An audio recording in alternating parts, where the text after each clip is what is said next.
Assalomu alaykum hammaga, xayrli kun, yaxshimisizlar? Juda ham muhim ma'lumot bilan chiqyapman hozir. Farzandim mana 3-kun fotolampada yotibdi. 20 kunligicha sarg'ayishi ketmadi va mutaxassislarga murojaat qildik. Ular tezda kelishdi, yordam berishdi, kilolarni o'lchab, bilirubinlarni o'lchab berishdi. Bizda bilirubin balandroq chiqdi. Fotolampa o'rnatib berishdi. Hozir bolajonim 3 kundan beri sezyapman, qanaqa aktiv bo'lganini, ishtahasi qanaqa ochilganini, harakatlari ko'payganini. Instagram sahifalarini hozir atmetka qilaman. Fotolampa.uz jamoasi sizlarga kattakon rahmat. Onalarni mushkulini oson qilganinglar uchun, farzandlarimizga shunaqa sharoit yaratib berayotganinglar uchun. Onajonlar, farzandinglarning sog'ligiga bee'tibor bo'lmanglar. Bu sarg'ayish kichkina narsa ko'ringani bilan kelajakda juda ham yomon asoratlari bor ekan. Buni o'zim o'qib chiqib juda ham qo'rqib ketdim.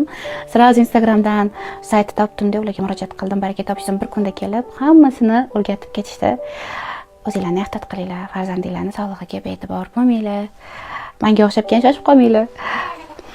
To'ppa to'g'ri. O'zinglar ehtiyot qilinglar.